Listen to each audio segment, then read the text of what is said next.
Hey, I'd like to welcome you to another episode of Mission Matters. My name is Adam Torres, and if you'd like to apply to be a guest in the show, just head on over to missionmatters.com and click on Be Our Guest to apply. All right, so today I have Robert Wolf on the line, and he is founder of Terra Firma Business and Financial Consultants LLC, and he is also host of Farming Assets Podcast. Bob, welcome back to the show. Hey, thanks, Adam. Great to be here again. Man, Bob, I gotta tell you, I really like introducing you and adding the Farming Assets podcast to that. It makes me feel good inside. It did sound good. All right, today we got a lot to cover. We're of course going to talk about the podcast. We're going to talk about your firm. I mean, we're heading in when this is being recorded, end of year, 2022. I almost said 2023, but we're close. And we're of course going to talk about the upcoming book that you'll be releasing with Mission Matters, which I'm just thrilled to continue our partnership and to go further in helping you create content and get your message out there. But we'll start this episode the way that we start them all, with our Mission Matters Minute. So, Bob, we at Mission Matters, we amplify stories for entrepreneurs, executives, and experts. That's our mission. Bob, what mission matters to you? My goal really is to make sure that we're able to utilize our expertise and communicate to business owners how they have the opportunity to increase cash flow and how the opportunity to utilize the current tax code to grow their wealth and to continue to grow their number one asset, which is themselves and their business. Yeah, it's great. It's great having you back on the show. And I don't want to assume that, some of our new listeners and new audience caught some of our previous work together. So maybe let's just start with your firm. Let's talk a little bit more about how you got started and what you do. So Terra Firma Business and Financial Consultants. Yeah, thank you. So started off as a financial planner 20 plus years ago, actually right after 9/11 in 2001. Entered the finance world, thought that was the bottom of the market, and learned my lesson pretty quickly, how that's not necessarily the case. But over the years, just started realizing I enjoyed working with business owners and focused on listening to my business owners, and found that the majority of them all had one thing in common, is that they felt like they had tax problem.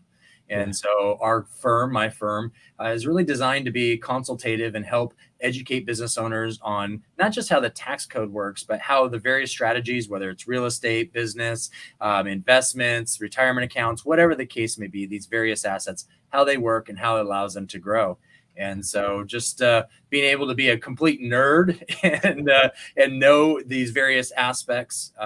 It was difficult starting off, I will be honest, Adam, because everything you and I hear most of the time in the financial world is be a sniper, right? The riches are in the niches is the terminology that a lot like to use. And I found actually the opposite is true. Being more holistic, standing back and being more of the aggregator of information and bringing the various aspects of strategies to business owners really has allowed our business to thrive, and been able to help way more business owners than the other model that we're always taught and trained. So why business owners? A lot of different things that you could focus your talent on and your time on. Like why focus on working with business owners? Yeah, I think some of it just had to do with my upbringing and my German background. My dad's side of the family were entrepreneurs. My mom's side more employee based. I'm not going to go into rich dad, poor dad, but kind of some of that does resonate with my upbringing a little bit. But I think really is just it gives me the best opportunity to affect communities. What I mean by that is small business owners. Most small business owners employ anywhere from 5 to 8 people. And when you think about that, that's a lot of responsibility on a business owner. And there's a lot of things that they have to think about as running a business owner. And when we all wake up at 3 a.m. thinking about our business, really, it's not to think about how we don't want employees. It's thinking about our clients. It's thinking about our employees and making sure we do what's best for our people and for our community. And I felt that was the best way for me to be able to make a difference, like a ministry. If you will. We believe that we're here to serve, and we're not here to just serve our business owner clients, but we're here to serve their employees and their community by us being the best we can with business owners. And that was really the idea. Yeah, and I get it, and for all the business owners and entrepreneurs out there, myself included, we're not the easiest bunch to work with. So that's why I asked that question, We're because special. a lot of different ways you could spend your time, and I feel like, I mean, I just have a special place in my heart for the people Yeah. that focus their time on small business and mid-sized businesses, because it can be tricky working with us, and I'll pick on myself there on that one when I say us. Yes. So I want to jump around a bit here for a moment or two. So I do want to spend some time on the book, but just to let everybody know, the book is still in editing. We're still working out the content, but I did want to bring Bob on to kind of announce the launch, which is coming up, but more so to talk a little bit more about the content that he plans to propose in there. But don't worry, I'll be bringing Bob back on for a full interview just on the book once the book is live. So first off, what are some of the ideas that you plan to propose in the upcoming book? Yeah. I think for me, really, the focus wasn't to get all nerdy in what I do as a business, but was really more of a testimonial of what my experiences led me to believe and understand. And I think you mentioned about business owners, we're not always the easiest to work with, and where we are special, but we all are, if you think about it. And we all have a unique path, and our path is in front of us are based on our experiences and the lessons that we learn in those experiences. And the path really is to choose your own adventure. And we have the opportunity to decide on what that path looks like moving forward. Sometimes we make it based on the previous experiences out of fear. Sometimes we do it out of his excitement and opportunity. So that was really my kind of my goal, was to say, well, here's how we view things. I view things from my experience, and how really my future is not based on my past, but I have control over my future. So if I want to change something, guess what? I can change it. I don't have to be who I was. I can be who I want to be. So that was kind of a little bit about kind of some of the motivation of my chapter in the book. All right, so I'm gonna cut you off there. We're gonna leave it there for the moment, and don't worry. Like I said to everybody watching, we'll bring Bob back on, and we'll do a deep dive in his writing. But I do want to spend some time on Farming Assets podcast. So I'm just thrilled about this show. How many episodes are you in roughly now? I lost count, I think. Yeah, we're at 15, and I'll be recording 16 tomorrow. Yeah. So it's yeah. I mean, you put your head down, and then one day you lift your head up, and you're, wow, all right, cool. This is exciting. So how do you feel? I mean, other side of the mic, obviously, I know you've done a lot of interview work in the past as well, but how do you feel now that the show's out? You're getting steam. Like, how does it all feel? Yeah, I like it. I think it's a lot of fun. It's a different avenue. My son personally watches or listens to more podcasts than YouTube channels. Yeah. So I think it gives me an opportunity to touch an audience, a business owner audience that I may not be touching. But it also just, I have a voice, I have something to say, and I'm not scared to say it. So this seems like a good opportunity to share some of that, and some of the things I've learned, like I mentioned it earlier, and things that I've learned that I think would be beneficial. And so, the podcast gives me that ability, or that avenue. Yeah, and I'm thrilled to distribute it. I'm thrilled to have you on the Mission Matters Podcast Network to help promote the show and to promote you and your business and your ideas. But that being said, I know that you are a content creator, and now the reason I like to bring that up is because you referred yourself, a couple of times as the kind of on the nerdy side, or like to nerd out in terms of the numbers and otherwise. And once upon a time, let's just say the creatives, or the idea of being creative or creativity, was a lot of times, let's just say, silo to maybe the artists or the musicians or this or that. But I personally am a huge fan of, maybe because I'm part of it and I'm helping promote it, but the whole renaissance of individuals that are, let's just say, I say this affectionately, the suit and tie people. The suit and tie people have creativity and also ideas and things that they want to get out to the audience as well, and out there to add value, which is what some of the traditional arts are looking to do, whether it's music or otherwise as well. Like, everybody's just trying to add value in their own way with their own specialty and gifts. So I know that's a long setup for the question, Bob, but where I'm going with this is, as a creator, like, what are some of the things that go into how you plan your content, and like kind of how you decide what you're going to talk about and bring to your audience? Yeah. So for us, for me, it's always about education. It's always about trying to simplify and or demystify some of the things that our industry, the finance industry, and you can use that as the tax and law and everything included into that, and demystify that to something simpler to where we can understand. And we all have a gift, and to be able to take that gift and be able to express that with other people. And I just find that educating, taking that intellectual property, taking what I enjoy doing for fun for me may not be for somebody else.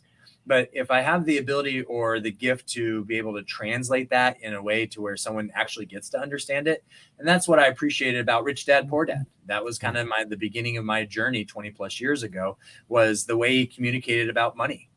And that made a big difference to me. So much of a big difference is this is why I'm sitting with you today and understanding how Robert Kiyosaki talked about money. And it kind of opened up my eyes and my mind a little bit. And I've continued that personal education process. And my wife, she's great. And she has this thing that she always talks about, is that you can't always breathe in. Sometimes you got to breathe out. And so if you're always intaking information and you're not breathing it out, you're not giving it away, what happens if you stop breathing out? And vice versa, if you're always breathing out and not bringing in. So you have a balance. And I think that's the same thing in the responsibility we have as the suits, is we have an intellectual property that we should be sharing with others that may not. And it's a ministry. It's a way of giving back, so to speak. Yeah. So I want to, and thank you for that. And I say that because anybody that watches this or is listening to this, like whether like you have a voice, I just like to encourage people, like whether it's a podcast, it could be a blog, it could be YouTube. I mean, I don't care. It could be Instagram, TikTok.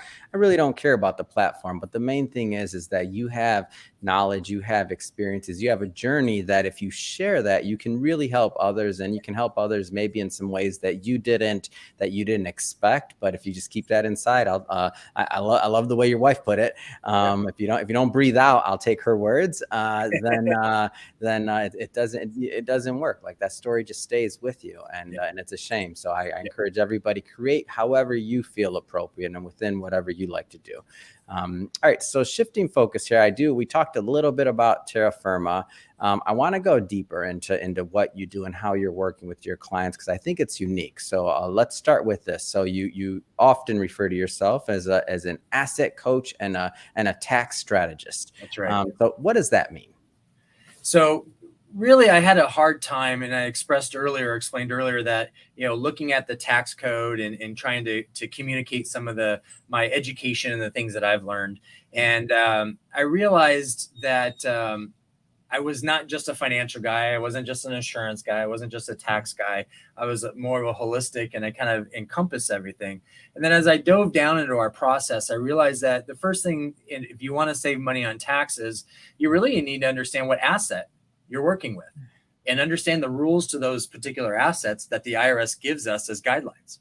And then from there, you can strategize and decide on how you want a tax plan. And so asset coach and tax strategist was really a simulation of what we do, is reviewing and looking at assets and figuring out how the rules of those particular assets are. Not one's better than the other. They're all different. And they're all unique, and we're designed and are specific and to the outcome that they create.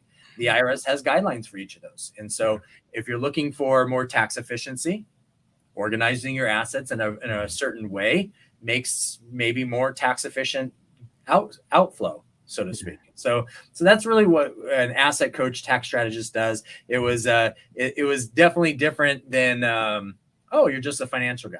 Yeah. Or, you just do insurance. Yeah. And to be clear here, like just for everybody listening, like you're not talking about working with it, like doing anything that you're not supposed to be doing. Like you're not working outside the bounds of the IRS code. What it comes down to is just when you think about IRS code, and you think about, asset classes and the rules between all of them, and that alchemy, we'll say, on how they all work together. many times just going to your CPA to do your taxes isn't enough. Right. So whether you're working in tandem with an asset an asset coach and tax strategist such as yourself, or whether you're also doing the heavy lifting on the tax side as well, the bottom line is there's room for opportunity here. There's very often times things that are being missed or that can be improved upon. Am I kind of off on this, or am I understanding this right? No, you're right. I mean, everyone that comes to me is a business owner that has a successful business. Yeah. They've had some sort of profit. They've been putting their money in different assets, whether it's real estate or retirement accounts or whatever. And yet they're still feeling that result of, well, I'm doing everything I've heard and been told, but yet I still feel like I'm paying more in taxes than I ever have. Yeah. And there's got to be a change. And they go to their CPA, and their CPA is like, hey, we're doing everything we can, which is accurate. They are. Yeah. And this is why the wealthy have tax teams, is because there are different strategic strategies. There's different expertise that's out there that gives us the opportunity, and it all is focused on that particular asset. And so it's different for everybody. My advice to a restaurant owner is going to be a lot different than a manufacturing than a doctor. Even if they have all the same assets, it's going to be different because their initial structure of their business is different. And so their outcome is going to be different. And it's all because of the IRS lays out. So to your point, we're actually following IRS guidelines more because we're looking at the specific. We don't need to be creative and create offshore this or offshore that. We're utilizing everything just that's right there. I like to say it's vanilla ice cream. You want to put some chocolate on it, caramel, nuts, fruit, it's up to you. But it's all vanilla ice cream at the point. And it's your outcome that you want to serve it up is what you desire, what your personal output or your personal goal is as a business owner. Now, I know that obviously each business is going to have a different situation, whether it's size of business, industry, like you said, restaurant versus manufacturer versus something else, right? Yeah. But can you give us a little bit more insight just into your process and what it takes to work with your firm? Because I know a lot of times the things that get all of us business owners out there and entrepreneurs, myself included, from working with a firm or doing something that we know we need to do and should do, but we got a long list of things that we feel we need to do ahead. So sometimes it's just that thought of okay, getting started. What does it look like once I sign this contract, once I get going? So tell us a little bit more about the process overall. Yeah. So our process, because of the amount of things that we do, it's ongoing, so to speak. There is no beginning or end, right? Because you're planning. And your outcomes create other plans. So the very beginning of our process is we take our clients through, our prospects through what we call our cash flow recovery process. And the cash flow recovery is basically, as a business owner, you have. By the way, hold on, Bob. That's a great name, the cash flow recovery program. Who doesn't want that one? I want to recover some cash flow, man. Who branded that one? And that's you'll find there's a lot of things that we call our process or things that we do, like Economic Termites, my first book, right? Okay. There's things in our lives that affect us that also affect us in the business and in the money world, right? Mm-hmm. And so we start off with the cash flow recovery process because we need to get a good idea of where the client's at in their own mind. Business owners don't, and a lot of professionals that work with business owners don't treat them as separates. They don't treat it as a business and a individual, right? They treat it as one or the other. And so in order to get a good outcome, we need to know both. And because at the end of the day, your cash flow from your business becomes your income as an individual. So if you have a tax problem, it's because you're taking too much cash flow out of your business. That's the way that structures work. 98% of the businesses are pass through. So if you know that, then how do you resolve that? And so we got to take that through the next process. And the next is that we start diving into the numbers, financial statements, tax returns. We want to kind of get an idea of personal spending habits. We don't budget, but there's a tax consequence to everything we spend our money on.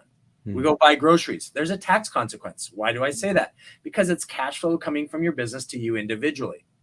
So I don't tell people they can or can't spend money. It's their money. They work hard for it, right, Adam? I mean, if someone came to you and said, you can't spend money so you can retire, it's like, what kind of retirement is that going to be? I may not even survive that, right? Yeah. But understanding that everything we spend has a tax consequence, how do we organize? right? And so just going through, really the whole process for us is a lot of data gathering, a lot of developing formulations and mapping it all out visually. We're all visual people, more so now than we ever have been. And I know we used to write in hieroglyphics, then all of a sudden we learned how to speak, and then we kind of, now today we're all picture people again because of technology. And so that doesn't really dumb us down. That actually allows us the opportunity to take numbers and help explain in a visual way, what's this look like? And then from that leads to what our plan will look like. And so it's different for everybody. So based on the assets and how do we organize or reorganize existing assets, or use existing assets that aren't being used, they're being dormant, and you're just kind of wasting money. And with inflation, it's kind of eating away at some of that, right? So it's really a lot of data gathering. And then we go through the initial process of, here's what we found. Ask all your questions. So really the next step in the presentation is, here's what you have. Here's how the rules work. You have any questions to what you have? And let's go through that. And I need people to understand what they have before you can make a change. You can't just say, oh, I feel like I'm paying taxes. Oh, okay. What's that mean, right? Why?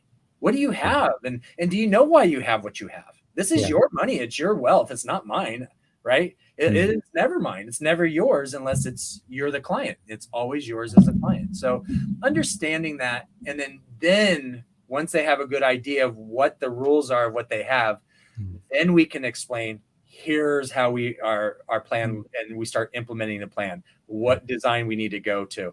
And that's really, and if they don't feel comfortable about something, great. We just won't do it. We'll put it to the back burner and we'll just keep moving forward. So is it safe to say that we're looking for some quick wins in the beginning as well? And if so, like, what could a quick win, or what maybe have some of those quick wins look like in the past? Yeah. So this is why I like working with business owners, because it's more instant gratification. Is the tax That's code. what I like to get to. Where's the instant gratification? Come on. Give me my candy now. Yes. With the tax code and business owners, the tax code is really designed for business owners. And so instant gratification is being able to show tax savings right off the bat with certain strategies that really have been on the books for decades. That a lot of CPAs don't use, because if you think about most CPAs, nothing against them, nothing wrong with them, but the majority of their clients are all of their clients are individual taxpayers, and some of them are business owners. And so in order to really work with a business owner, you need to dive into the various strategies and what the IRS allows business owners to do. And sometimes that's outside of the box of what the rest of your 80% of clients are like. And so the model of tax preparation and the model of the CPA business world has some issues, just like with financial planning or life insurance, or all business models have issues, right? But we're trying to correct that for a business owner in a holistic way. And so that's really our focus, is instant gratification business owners. You're not a business owner, you're an employee doctor for a hospital and you make $400,000 or $500,000, you've got a tax problem. But you also have more discretionary income, so we can create instant gratification for them as well. So again, it really depends on the client, and there can be instant gratification right off the bat. Some of my clients are just like, wow, I didn't know my real estate did or didn't do that. I didn't know I could do that. Or we just put money here just because we saw that we should, and we did. And now we have something and we're not sure what to do with it. What a shame, right? To be able to put all your time and energy and your money into an area and you don't know what to do with it. And you don't know why you're doing it. Right. That really is a shame. And that's a knock on us as an industry, of not being able to educate people, to meet them where they're at. So anyways. It's great. Well, Bob, I just have to say it has been great having you on the show as always. I'm looking forward to bringing you back on once the book is live. But for now, what's next? I mean, what's next for you? What's next for Terra Firma? What's next for the podcast, books? I mean, what's going on next? Yeah. So lots of exciting things happening. So we'll keep focusing on our podcast and keep distributing content and talking about economic termites and different things as a business owner, of what assets are most important to you, what are most assets most tax efficient. And a lot of that content we add on also our YouTube channel. But what's next for us is once we get through this year, we have about 4 or 5 businesses that we are implementing and putting in place for our clients, and helping them to create more tax benefits and create more wealth. We have a few other exciting strategies and productive ideas for our business owner clients and non-business owner clients, people that want to be business owners, but they still like doing what they do, but they don't have the time to start a business. And so I would go in more detail, Adam, but you don't have the time for me to. Well, we're bringing you back, so don't worry. That being said, if somebody's listening to this or watching this and they want to learn more about Terra Firma or to connect with you and your team, what's the best way for them to do that? Yeah, no, I appreciate that. So you can always go to our website, terrafirmaconsultantsllc.com. You're welcome to email directly to me, rwolf, RWOLF, at terrafirmaconsultantsllc.com. And then other than that, any other way of communicating with us, you're going to get instant gratification if you do that. So. Oh, fantastic. So we'll put, for everybody watching this, we'll put all that information in the show notes so that you can just click on the link and head right on over. And speaking of the audience, if this is your first time with Mission Matters or listening to an episode, we're all about bringing on business owners, entrepreneurs, and executives and having them share their mission, the reason behind their mission, really why they do what they do, how they're doing it, and what we can all learn and gain from that so that we all grow together.